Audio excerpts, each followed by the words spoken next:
সিদ্ধিদাতা গণেশ দেবায় নমঃ। বিনায়ক চতুর্থীর পূর্ণ পবিত্র লগ্নে সিদ্ধিদাতা বিঘ্ন বিনায়ক গণপতি বাপ্পা মারিয়ার চরণে আমার প্রাণের প্রণতি নিবেদন করছি। ভারতবর্ষের সনাতন শাস্ত্রে গণেশ দেবতার তত্ত্ব সম্পর্কে বিস্তারিত আলোচনা করা হয়েছে বিভিন্ন পুরাণ এবং মহাপুরাণের মধ্যে। সেই সঙ্গে সঙ্গে পুরুষোত্তম শ্রী ঠাকুরের কাছ থেকে গণেশ দেবতার যে তত্ত্ব, সেই তত্ত্ব আমরা অনুধাবন করার সুযোগ পেয়েছি। পৌরাণিক তত্ত্ব অনুসারে বলা হয় যে মা দুর্গা যখন তার দুর্গাস্তর, সতী জীবন এই সমস্ত অধ্যায় পেরিয়ে যখন পার্বতী জীবনে প্রবেশ করেন, তখন তিনি শিবকে পতি হিসেবে পাওয়ার জন্য কঠোর সাধনা করেন। এত কঠোর সাধনা তিনি করতেন যে তিনি আহার নিদ্রা পর্যন্ত ত্যাগ করেছিলেন, গাছের পাতা খেতেন। সেই থেকে তার নাম হয়েছিল পর্ণা এবং অপর্ণা। এই কঠোর সাধনা তাকে শিবের আসনকে টলিয়ে দিয়েছিলেন এবং শিব তাকে গ্রহণ করেছিলেন সহধর্মিণী রূপে। এই যে শিব সাধনা, দুর্গার কঠোর তপস্যা, এর মিলিত প্রয়াসে আমরা গণপতি সিদ্ধিদাতা বিঘ্ন বিনায়কের পবিত্র জন্ম লক্ষ্য করলাম। সেই জন্যে গণেশকে প্রণাম করা হয় দুর্গা সম্ভব এবং শিবও সম্ভব বলে। তার মধ্যে দুর্গা সম্ভাবনা আছে জননী সূত্রে এবং তার মধ্যে শিবও সম্ভাবনা আছে পিতৃসূত্রে। আমরা দেখছি যে শিব এবং দুর্গা যখন কঠোর সাধনা করছেন সুসন্তান লাভ করার জন্যে, দুর্গাকে বললেন পুণ্যক ব্রত। সেই পুণ্যক ব্রত করার জন্যে শাস্ত্রে পুণ্যক ব্রত উল্লিখিত হয়েছে সুসন্তান লাভ করার জন্য। সেই পুণ্যক ব্রত সমাপন করে মা দুর্গা শুনছেন দুয়ারে অতিথি। যে দুয়ারে অতিথিকে দর্শন করে তিনি অতিথিকে আপ্যায়ন করলেন। বিষ্ণুরূপী সেই অতিথির কাছে দুর্গা প্রার্থনা করলেন, আমার যেন শ্রীকৃষ্ণের মতো সন্তান হয়। সেই অতিথি দেবতা যখন প্রার্থনা মঞ্জুর করলেন, তারপরে শিব এবং দুর্গা ঘরের মধ্যে এসে প্রবেশ করে দেখলেন তাদের বিছানায় একটি ফুটফুটে সন্তান। এই ফুটফুটে সন্তান আমরা দেখলাম, তারা আনন্দে বিহ্বল হয়ে তাদের কোলে করে নিলেন। এই সন্তানই হচ্ছেন গণপতি, গণদেবতা, গণেশ, যার 8টা সিদ্ধ নাম আছে। কখনো তিনি গণেশ বলে পূজিত, কখনো তিনি একদন্ত বলে পূজিত, কখনো তিনি মহাকায় বলে পূজিত, কখনো তিনি লম্বোদর বলে পূজিত, কখনো তিনি আমরা দেখছি গজানন বলে পূজিত, কখনো তিনি হেরম্ব বলে পূজিত, কখনো তিনি শুক্রকর্ণ বলে পূজিত। এই প্রত্যেকটি যে অর্থ নামের, এই প্রত্যেকটি নামের অর্থের মধ্যে দিয়ে গণেশ তত্ত্ব আমাদের কাছে সুন্দরভাবে তার যে ব্যাখ্যা, সেই ব্যাখ্যা আমরা অনুধাবন করতে পারি। পৌরাণিক এই যে ইতিহাস, গণেশ জন্মের পরে মা দুর্গা অত্যন্ত আনন্দে তার ভাই শনি দেবতাকে বললেন যে আমার পুত্র হয়েছে, তাকে দর্শন করার জন্যে।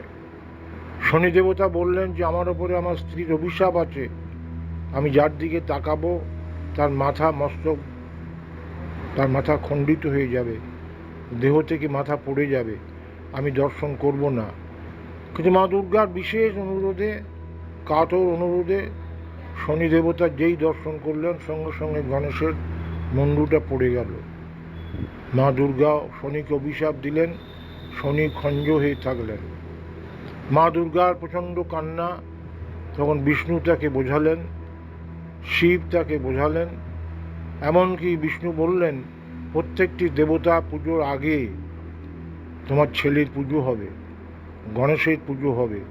সেই গণেশের পূজা স্বয়ং শ্রীকৃষ্ণ করেছেন, সেই গণেশের পূজা স্বয়ং শ্রী রাধিকা করেছেন, সেই গণেশের পূজা আমরা দেখেছি ইন্দ্রাদি সমস্ত দেবতা করেছেন। এমনকি আমরা দেখলাম বিষ্ণু আশ্বাস দিলেন যে যে কোনো পূজার আগে গণেশ পূজা বাধ্যতামূলক। পঞ্চদেবতা, এই পঞ্চদেবতার যে পুজো করা হয় তার মধ্যে গণেশ পূজা কিন্তু প্রথম।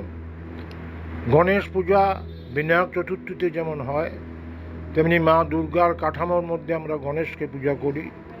তেমনি নববর্ষে হালখাতায় অক্ষয় তৃতীয়ায় আমরা গণেশ পূজা করি। এবং সর্বোপরি তথাকথিতভাবে এই যে বিনায়ক চতুর্থী, এই বিনায়ক চতুর্থীতে অত্যন্ত উৎসব আনন্দ সহকারে গণেশের পূজা কিন্তু আমরা সম্পাদন করে থাকি। শ্রী ঠাকুর অনুকূলচন্দ্রকে গণেশের এই মুন্ডু বিপর্যয় জিজ্ঞাসা করা হলে ঠাকুর বলছেন, তোমরা চিন্তা করে দেখো, একটা বাচ্চা ছেলের মাথায় অত বড় হাতির মুন্ডু কি তথাকথিতভাবে গ্রাফটিং করা যায়, সংযোজন করা সম্ভব বাস্তবে? ওটা একটা প্রতীক মাত্র। গজানন মানে শ্রেষ্ঠ মস্তিষ্ক। প্রাজ্ঞ গণেশ, জ্ঞানী গণেশ, তার মস্তিষ্ক এত শ্রেষ্ঠ, এই শ্রেষ্ঠ মস্তিষ্ক তিনি কিন্তু জনগণকে পরিচালনা করতে পারেন, এত দক্ষ নেতা। সেই জন্যে গজানন শব্দের অর্থ শ্রেষ্ঠ, দিগ্গজ, প্রাজ্ঞ।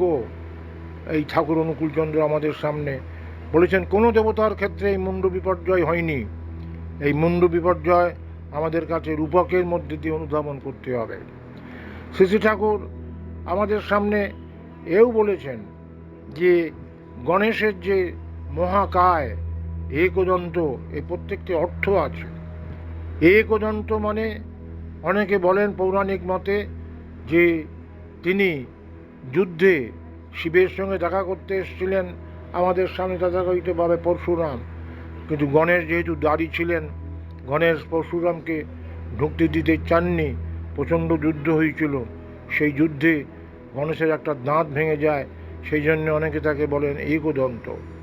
শ্রী ঠাকুরকে জিজ্ঞেস করা হলো, শ্রী ঠাকুর বলছেন দমধাতু থেকে দন্ত কথাটা এসছে। দমধাতু মানে দমন করা, একদন্ত মানে তিনি একমাত্র দমনকারী, জনশক্তির প্রতীক, এবং জনশক্তি সমাজের যে কোনো অন্যায়কে দমন করতে পারে। মহাকায় জনসমষ্টি, গণের সমষ্টি। এই গণের সমষ্টি দেবতাকে গণেশ বলা হয়েছে। আর এই গণ শুধু মানুষ না, এই গণ বলতে পশু পাখি তথাকথিতভাবে গাছপালা, যেখানে যেখানে জীবনের অস্তিত্ব আছে, সমস্ত কিছুর যে সমষ্টি, সেই সমস্ত কিছুর অধিপতি তিনি ধারণ করেন, তিনি পালন করেন। অধিপতির মধ্যে ধা ধাতু আছে, অধিপতির মধ্যে পা ধাতু আছে। এই ধারণ পালন সম্বেগ সিদ্ধ যে ব্যক্তিত্ব, সেই ব্যক্তিত্বকে আমরা গণেশ দেবতা হিসেবে কিন্তু পুজো করে এসেছি। শ্রী ঠাকুর বলছেন মহাকায় মানে পাবলিক সমষ্টি, সমস্ত জনগণের সমষ্টিকে মহাকায় বলে। শ্রী ঠাকুর আমাদের সামনে বলছেন লম্বোদর। লম্বোদর অনেকে বলে যে পুণ্যক যজ্ঞের সমস্ত প্রসাদ তিনি খেয়েছিলেন, এই জন্য তার পেট মুটুক লম্বোদর বলে। ঠাকুর বলছেন যে পাবলিক হাঙ্গার, জনগণের ক্ষুধা, জনগণের ক্ষুধা যার সত্যিকারের তার যে ব্যক্ত প্রতীক দেখাতে গেলে আমাদের সামনে ওই পেট মোটা গণেশকেই দেখাতে হবে। It is a symbol of public hunger. Thakur Anukulchandra এমনি করে গণেশ দেবতার যে ব্যাখ্যা, সেই গণেশ দেবতার ব্যাখ্যা তিনি কিন্তু আমাদের কাছে দিচ্ছেন। আমরা দেখছি গণেশ দেবতার অর্থ ব্যাখ্যা করতে গেলে আমাদের সামনে কতগুলো প্রতীক দাঁড়িয়ে যায়। এক নম্বর, তাকে বলা হচ্ছে সাকসেস, সিদ্ধিদাতা। এই সিদ্ধিদাতা গণেশ। এই সিদ্ধিদাতা বলতে কিন্তু আমরা যেমন মেটেরিয়াল সাকসেস বলি, তেমনি আমরা স্পিরিচুয়াল সাকসেসও বলি। সেই জ্ঞান ও গণেশ তথাকথিতভাবে শিব মমাত্মা মম শক্তি আদ্যা, জ্ঞান ও গণেশ। এই প্রাজ্ঞ জ্ঞান, এই জ্ঞান হচ্ছে সিদ্ধি, এই সিদ্ধির সাফল্য। এই সাফল্য আমরা দেখেছি সিদ্ধিকতার মধ্যে অর্থ। সিদ্ধি মানে এখানে গাঁজা করলে চলবে না। শ্রী ঠাকুর বলছেন সিদ্ধি কথার আর একটা অর্থ হয় সিদ্ধ, আর যে সিদ্ধ তার চলন বলন চরিত্র কেমন নমনীয় হয়, কতখানি নরম হয়, কতখানি বিনয়ী হয়, সে গণেশের শিক্ষার মধ্যে দিয়ে তা কিন্তু আমরা অনুধাবন করতে পারি। যখন মায়ের গলার হার কার্তিকও চাইলেন, গণেশও চাইলেন, তখন মা দুর্গা বললেন যে পৃথিবীতে আগে ঘুরে আসতে পারবে আমি তাকে হারটি দেব। আপনারা জানেন কার্তিক তার ময়ূর নিয়ে বেরিয়ে গেলেন, আর প্রাজ্ঞ গণেশ সত্যিকারের শিক্ষা, সত্যিকারের জ্ঞানের যিনি মূর্ত দেবতা, তিনি কি করলেন, তিনি জানলেন যে মাই হচ্ছে পৃথিবীর প্রতীক। পিতৃত্বয়া ধীতা লৌকা দেবী তং বিষ্ণুনাথিতা তং চ ধারয়মাং দেবী পবিত্রং কুরুচাসনম ওং আধার সত্য কমলাশায় নমঃ। সেই ধরিত্রী মা, মা দুর্গা, সেই মা দুর্গাকে তিনি 3 বার প্রদক্ষিণ করে প্রণাম করলেন এবং বললেন আমার পৃথিবী প্রদক্ষিণ হয়ে গেল, একবার নয় 3 বার। কার্তিক ফিরে এসে দেখলেন গণেশের হাতে মালায় গলা, গণেশের গলায় সেই মালাটা কিন্তু ঝুলছে, কারণ জ্ঞানের ইঙ্গিতের মধ্যে দিয়ে মাও বুঝিয়ে দিলেন যে পৃথিবীকে সেই আগে পরিভ্রমণ করতে সমর্থ হয়েছে। এই মাতৃভক্তির প্রতীক হচ্ছে গণেশ, এই জ্ঞানের প্রতীক হচ্ছে গণেশ।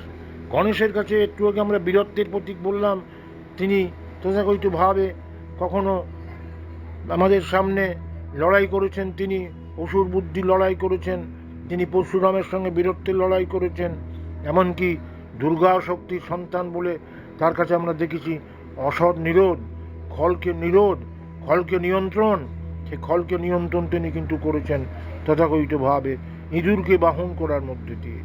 ইঁদুরের মধ্যে একটা খল স্বভাব আছে, কিন্তু খল বলে তাকে ছেড়ে দেওয়া যাবে না, তাকে নিয়ন্ত্রণ করতে হবে, প্রেমে ভালোবাসায় তাকে সংশোধন করতে হবে। তাই ইঁদুর বাহন হয়ে তিনি খলদের নিয়ন্ত্রণ করলেন এবং ইঁদুরের শিক্ষার মধ্যে তিনি দেখলেন যে যত হেয় হোক, তার আর এক নাম হেরম্ব। হেরম্ব মানে হেয়ের যিনি অম্ব, যারা সমাজে তথাকথিতভাবে হেয়, তারা তথাকথিতভাবে নীচ, তাদের কিন্তু স্থান দিয়েছেন, তাদের তিনি কিন্তু পালক। এবং আমরা দেখেছি ওই তথা স্বজাতি হিসেবে ইঁদুরকে তিনি ঘৃণা করেননি, ছোট বলে ঘৃণা করেননি, বড় হয়েও ছোটোর প্রতি যে মর্যাদা, সেই মর্যাদা তিনি দিয়েছেন।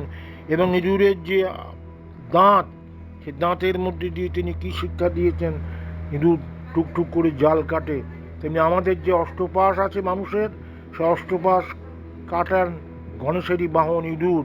কাম, ক্রোধ, লোভ, মোহ, মদ, মাৎসর্য, প্রবৃত্তি পরতন্ত্রতা, এই প্রবৃত্তি পরতন্ত্রতা, নিদ্রা, আলস্য, যে সমস্ত পাশ আছে, সেই অষ্টপাশ গণেশ বাহন ইঁদুরের মধ্যে দিয়ে আমরা দেখেছি ইঁদুর ধীরে ধীরে আমাদের সংশোধন করেন, সেগুলো কিন্তু মুক্ত করেন। এই যে গণেশের গজাননের যেমন একটা শ্রেষ্ঠ মস্তিষ্ক, গণেশের মহাকায়ের অর্থ জনগণের সমষ্টি, গণেশের একদন্ত মানে একমাত্র দমনকারী, গণেশের হেরম্ব মানে যিনি সমাজে নিচুদেরও পরিপালন করেন, শুভ্রকর্ণ, হাতির মতো কান, এত সমৃদ্ধি আছে, এত প্রজ্ঞা আছে, এত জ্ঞান আছে, যে জ্ঞান জ্ঞান ওই জন্য শুভ্রকর্ণ বলে তথাকথিতভাবে একদন্তং মহাকায়ং। আমরা গণেশ গায়ত্রীর মধ্যে দিয়ে বলি তথাকথিতভাবে একদন্তায় চ বিদ্মহে বক্রতুণ্ডায় ধীমহি তন্ন দন্তি প্রচোদয়াৎ। এমনি করে গণপতি বাপ্পা মারিয়ার আমরা কিন্তু পূজা করি এবং গণেশের কাছ থেকে যেই শিক্ষা, এই শিক্ষা আমরা কিন্তু গ্রহণ করি। গণেশ এত জ্ঞানের প্রতীক, যে কোনো সমাজ কাঠামোয় আমরা দেখেছি আমাদের জনগণ লাগবে, জ্ঞান লাগবে, শিক্ষা লাগবে, অর্থ লাগবে, পরাক্রম লাগবে। মা দুর্গার কাঠামোর মধ্যে দিয়ে আমরা গণেশের মধ্যে দিয়ে সেই গণশক্তি দেখেছি, সরস্বতীর মধ্যে দিয়ে সেই জ্ঞান দেখেছি, লক্ষ্মীর মধ্যে দিয়ে সেই অর্থ সম্পদ দেখেছি, কার্তিকের মধ্যে দিয়ে সেই বীরত্ববাঞ্জক শক্তি দেখেছি। একটা আশ্চর্য সমাজ কাঠানো। এই যে গণেশের জ্ঞান সম্পর্কে কিংবদন্তি আছে যে মহাভারত যখন ব্যাসদেব বলছেন আমি মহাভারত মুখে মুখে বলে যাব, আমি মহাভারত রচনা করব, কিন্তু লিখবে কে? ব্রহ্মা বললেন পৃথিবীতে গণেশ ছাড়া এত দ্রুত আর কে লিখবে, অর্থ বুঝে কে লিখবে? গণেশকে বলা হলো, গণেশ বললেন যে হ্যাঁ আমি মহাভারত লিখতে পারি, তবে ব্যাসদেবকে কিন্তু থামলে হবে না, তাকে অনবরত কিন্তু শ্লোক রচনা করে বলতে হবে। ব্যাসদেব দেখলেন অনবরত শ্লোক রচনা করতে গিয়ে সময় লাগছে, তখন ব্যাসদেব বললেন, ঠিক আছে আমি বলে যাব, কিন্তু প্রত্যেকটি অর্থ তোমাকে বুঝে লিখতে হবে। গণেশ বললেন, ঠিক আছে। এইবার ব্যাসদেবের একটা ভাগবত চালাকি শুরু হলো। ব্যাসদেব কতগুলো ব্যাসকূট তৈরি করলেন, যে ব্যাসকূটের অর্থ বুঝতে গেলে গণেশের একটু সময় লাগছিল, আর সেই সময় ব্যাসদেব নতুন শ্লোক রচনা করে নিচ্ছিলেন। ব্যাসকূট, মহাভারতে অসংখ্য ব্যাসকূট আছে। প্রত্যেকটি ব্যাসকূটের মধ্যে দিয়ে যে সমস্ত অর্থ, যে তাৎপর্য তার মধ্যে নিহিত আছে, সেই তাৎপর্যগুলো বিশেষভাবে অনুধাবনযোগ্য। আমরা দেখলাম হঠাৎ ব্যাসদেব বললেন, যুধিষ্ঠির দুহিতা নকুলে বিবাহিতা সহদেব পূজিতা। কি মানে? এর মানে কি যুধিষ্ঠির? এর মানে কি নকুল? এর মানে কি সহদেব? গণেশ বুঝলেন অপূর্ব অর্থ। যুধিষ্ঠির দুহিতা মানে যুধিষ্ঠির হচ্ছে হিমালয়, হিমালয় কন্যা দুর্গা। নকুলে বিবাহিতা মানে সেই নকুল, মহাভারতের নকুল্লা, পঞ্চপাণ্ডবের নকুল্লা, তথাকথিত নাস্তি কুলজস্ব, সেই তথাকথিতভাবে অকুল সেই শিব, সেই শিবকে বুঝিয়েছেন। যুধিষ্ঠির দুহিতা দুর্গা, নকুলে বিবাহিতা শিবে বিবাহিতা, এবং সহদেব পূজিতা মা দুর্গাকে, শিবকে প্রত্যেকটি দেবতা পূজিত করে। এই মহাভারতের সহদেব নয়, এই মহাভারতের নকল তথাকথিত নকুল নয়, এই মহাভারতের যুধিষ্ঠির নয়। এখানে হিমালয় অর্থ হচ্ছে, এখানে অর্থ হচ্ছে শিব, এখানে অর্থ হচ্ছে সমস্ত দেবতা মণ্ডলী। এমনি করে আর একবার ব্যাসদেব ব্যাসকূট করলেন, কেশব বিপদে দ্রোণ হর্ষ। অনেকে মনে করতে পারে এর আসল অর্থ শ্রীকৃষ্ণের বিপদে দ্রোণাচার্য হাসছেন, কিন্তু গণেশ বুঝলেন এর আসল অর্থ কি। কেশব মানে, কে মানে জল, জলের সবের মতো মরে পড়ে আছে মাছ, আর মাছ যখন মরে পড়ে আছে তখন পাশে বসে আছে কাক তীরে। দ্রোণ মানে কাক, সে কাকের কিন্তু হর্ষ হচ্ছে, এবার মাছ খাবো। এই কেশব বিপদে দ্রোণ হর্ষ, এই যে ব্যাসকূট, এমনি করে অসংখ্য ব্যাসকূট আমরা দেখলাম। গণেশ দেবতা ও প্রকৃত অনুধাবন করার মধ্যে দিয়ে তিনি কিন্তু সত্যিকারের মহাভারত আমাদের সামনে উপহার দিলেন। গণেশকে সংযমের প্রতীক বলা হয়। যখন তুলসী গণেশের রূপ সৌন্দর্যে আকৃষ্ট হয়ে তুলসী তাকে বিয়ে করতে চেয়েছিলেন, গণেশ আমরা দেখলাম গণেশ সংযমের পুরুষ গণেশ, কিন্তু তুলসীর সেই দাবিকে তিনি প্রত্যাখ্যান করেছিলেন। তুলসী অভিশাপ দিয়েছিলেন গণেশকে যে তোমাকে বিয়ে করতে হবে। তাই আমরা দেখলাম পরবর্তীকালে সিদ্ধি বুদ্ধি তুষ্টি পুষ্টি, সিদ্ধি বুদ্ধি সহিতায় শ্রীমান মহাগণাধিপতয়ে নম বলে আমরা গণেশকে প্রণাম করি। তার স্ত্রীর নাম সিদ্ধি বুদ্ধি, কেউ বলে তুষ্টি পুষ্টি। তার কন্যার নাম সন্তোষী মা। আমরা দেখছি গণেশের পিতা শিব, গণেশের মাতা দুর্গা, গণেশের স্ত্রী তথাকথিতভাবে তুষ্টি পুষ্টি, এবং গণেশের কন্যা সন্তোষী মা। কলাবউকে অনেকে ভুল করে গণেশের স্ত্রী বলেন। কলাবউ কখনো গণেশের স্ত্রী নন। কলাবউ গণেশের ডান দিকে থাকেন। তিনি কিন্তু নবপত্রিকা রূপী যে মা, সে মায়ের যে নবপত্রিকার প্রকার, কচু, কলা, হলুদ, অশোক, আমরা দেখছি তথাকথিতভাবে এই আমাদের ডালিম, এই যে নবপত্রিকার সংচলিত কলাবউ, সেই কলাবউ আমরা দেখেছি তিনি কিন্তু গণেশ জননী। এমনি করে গণেশ দেবতার সম্পর্কে আলোচনা করতে গিয়ে আমাদের ভারতীয় আর্য শাস্ত্রে তথাকথিতভাবে গণেশের যে আমাদের তাৎপর্য, সেই তাৎপর্যগুলো কিন্তু অনুধাবন করে তথাকথিতভাবে গণেশ পূজাকে আমাদের সামনে প্রত্যেকটি দেবতার আগে বতিয়ে দিয়েছেন। এমনকি শ্রীরাধিকা পর্যন্ত এই গণেশের পূজা করেছেন। শ্রীকৃষ্ণ এই গণেশের পূজা করেছেন, দেবতারা সবাই এই গণেশের পূজা করেছেন। এই বুদ্ধির যিনি প্রতীক, এই জ্ঞানের যিনি প্রতীক, তার আশীর্বাদের যদি আমাদের খামতি ঘটে, অভাব ঘটে, তাহলে অনেকে বলে গণেশ উল্টে গেল। গণেশ উল্টে গেল মানে বুদ্ধির বিপর্যয়। এই বুদ্ধির বিপর্যয়কে রুদ্ধ করার জন্যে আমাদের গণেশ দেবতাকে সন্তুষ্ট করতে হবে। গণেশের কেন হস্তিমুণ্ডু, ঐরাবত, ওই ঐরাবত তথাকথিতভাবে ইন্দ্রের ঐরাবত ছিল। যখন দুর্বাসা স্বর্গে গিয়ে পারিজাত মালা পেলেন, সেই পারিজাত মালা তিনি ইন্দ্রকে দিয়েছিলেন। কি ইন্দ্র তখন রম্ভার চিন্তায় এত মগ্ন ছিলেন যে দুর্বাসার মালাকে তিনি অবহেলা করে তিনি ঐরাবতের গলায় পরিয়ে দিয়েছিলেন। তখন দুর্বাসা বলেছিলেন, তুমি যার চিন্তায় মগ্ন, সেই কাম বাসনা তোমাকে সত্যিকার বিপর্যয়গ্রস্ত করে তুলবে, স্বর্গ থেকে লক্ষ্মী বিদায় নেবে। আমরা দেখলাম ইন্দ্র স্বর্গচ্যুত হলেন, লক্ষ্মী বিদায় নিলেন, আর ওই ঐরাবত তথাকথিতভাবে আমরা দেখলাম প্রচণ্ড শক্তি, ওই যে পারিজাত মালা তার গলায় পড়ল, প্রচণ্ড শক্তিমান হয়ে তিনি এক জায়গায় বসেছিলেন শান্তভাবে। এবং যখন দুর্গা কান্নায়, যখন গণেশের মস্তক মুন্ডন করার দরকার হচ্ছে, সংযোজন করার দরকার হচ্ছে, তখন ওই ঐরাবতের মিন্ডু নিয়ে বিশ্বামিত্র সংযোজন করেছিলেন। একথা কিন্তু আমাদের পুরাণে উল্লিখিত আছে। শ্রী ঠাকুর এর অর্থ করেছেন ঐরাবত মানে শ্রেষ্ঠ, গজ মানে শ্রেষ্ঠ, ওই শ্রেষ্ঠ মস্তিষ্ক। শ্রেষ্ঠ মস্তিষ্ক ওই জন্য বলছেন গণেশই জনগণকে চালাবে, জনগণ গণেশকে স্বীকার করবে।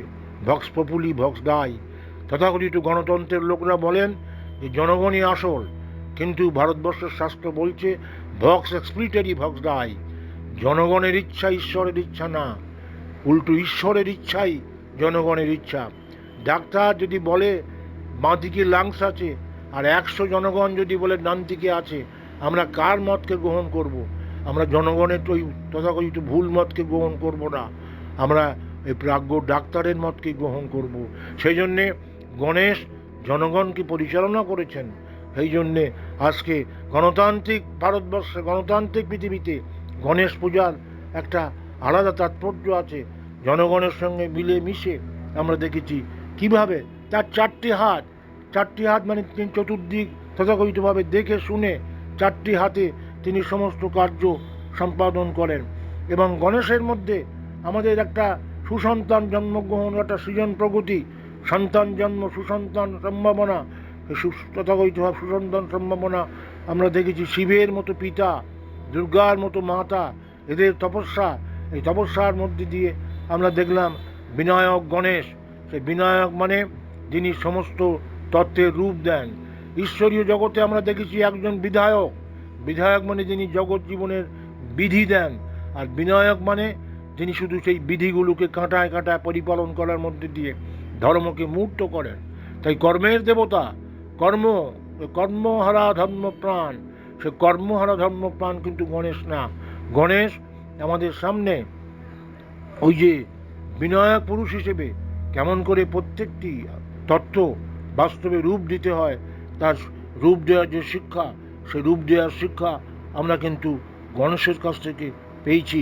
সেই সিদ্ধিদাতা গণেশ, সেই গণেশ যুগে যুগে জন্মগ্রহণ করেন সদ্গুরু পুরুষোত্তম হিসেবে। গণেশের যে সমস্ত গুণের কথা বললাম, সে সমস্ত গুণ আমরা সদ্গুরু পুরুষোত্তমের মধ্যেই পাই। তারা যুগে যুগে এসে ওই সাফল্য, ওই বীরত্ব, ওই সংযম, ওই মাতৃভক্তি, ওই তথাকথিতভাবে পর্যবেক্ষণ ক্ষমতা, ওই প্রজনন বিজ্ঞান সমস্ত কিন্তু আমরা ওই গণেশ দেবতার কাছ থেকে শিখেছি। এবং তার মধ্যে দিয়ে গণেশের যে পূজা, সেই পূজা আমাদের সার্থক হয়েছে। আজকে এই পবিত্র তিথিতে আমরা একটা কথা বলি, গণেশ মা দুর্গার অত্যন্ত প্রিয় সন্তান। দুর্গার মহলকে তিনি পাহারা দিতেন, তিনি শিবকেও পর্যন্ত প্রবেশ করতে দিতেন না। একদা শিবের সাথে তার সংগ্রামও হয়, শিব প্রবেশ করতে চাইছিলেন, গণেশ বাধা দিয়েছিলেন। সেজন্যে আরেকটি কাহিনী আছে যে শিব ত্রিশূল দিয়ে গণেশের মুন্ডুকে কিন্তু কর্তৃত করেন, এবং মা দুর্গা তখন অভিশাপ দেন শিবকে। শিব তখন প্রার্থনা করে আমরা দেখলাম গণেশের সত্যিকারের যে মুন্ডুকে যুক্ত করা, সেই যুক্ত করার যে প্রচেষ্টা, সেই প্রচেষ্টা আমরা দেখলাম। তাহলে কখনো শনির দৃষ্টিতে এটা হয়, আবার কখনো বলেন স্বয়ং শিব এই মস্তক খণ্ডন করেন, কারণ দুর্গা মহলে তিনি ঢুকবার জন্যে প্রয়াস নিয়েছিলেন। আজকে তথাকথিতভাবে এই যে গণেশ তত্ত্ব, আমার মনে আছে শ্রী ঠাকুর বলছেন মহারাষ্ট্র মারাঠিরা বেঁচে গেল গণেশ পূজা করার জন্যে। 12 দিন ধরে তথাকথিতভাবে মহারাষ্ট্রে গণেশ পুজো হয়, এবং সেই গণেশ পুজোর মধ্যে দিয়ে ঠাকুর বলছেন 3টি জিনিস মহারাষ্ট্রকে বাঁচিয়ে দিল। এক হচ্ছে গণেশ পূজা, 2 হচ্ছে রামদাসের মতো গুরু পূজা, গুরু ব্রহ্মা গুরু বিষ্ণু গুরু দেব মহেশ্বর, গুরু সাক্ষাৎ পরম ব্রহ্ম তস্मै শ্রী গুরবে নমঃ। সেই রামদাসের মতো গুরু, যিনি মহারাষ্ট্র গঠনে সাহায্য করেছেন গণেশের মতো তথাকথিতভাবে ওই সংযম নিয়ে, গণেশের মতো বীরত্ব নিয়ে। এবং তৃতীয় হচ্ছে শিবাজির মতো নেতা, এক হচ্ছে সিদ্ধিদাতা গণেশ, 2 হচ্ছে গুরু রামদাস এবং 3 হচ্ছে শিবাজির মতো নেতা। যে শিবাজি আমরা দেখেছি ওই গণেশের কাছ থেকে সংযম শিখেছিলেন, গুরুর কাছ থেকে সংযম শিখেছিলেন। যখন একটা রাজত্ব তিনি জয় করেছেন, সেই সময় রয়্যাল কাস্টম ছিল, ওই রাজত্ব জয় করলে সেই রাজত্বের বেগম সাহেবা তাকে তিনি ভোগ করতে পারতেন। আমার মনে পড়ছে ইতিহাস থেকে, শিবাজির কাছে, শিবাজি একটি রাজত্ব জয় করেছেন, তার বেগম সাহেবা, শিবাজির কাছে তাকে বেগম সাহেবাকে পাঠিয়ে দেওয়া হয়েছে। বেগম সাহেবা কাঁপছেন, কারণ তিনি বুঝতে পারছেন এর পর মুহূর্তে তার কপালে কি জুটবে। কিন্তু শিবাজি ধীরে ধীরে সেই বেগম সাহেবকে বন্দনা করে বলছেন, মাগো সত্যিই তুমি সুন্দরী, কিন্তু আমি ভাবছি কি জানো, আমি যদি তোমার সন্তান হতাম, না জানি আমি আরও কত সুন্দর হতাম। এই যে মাতৃত্বের সম্মান শিবাজি দিলেন, এই যে সংযমের কঠোর পরীক্ষা তিনি দিলেন, এই সংযমের পরীক্ষা গণেশ নিজে দিয়েছেন তুলসী দেবীর ক্ষেত্রে।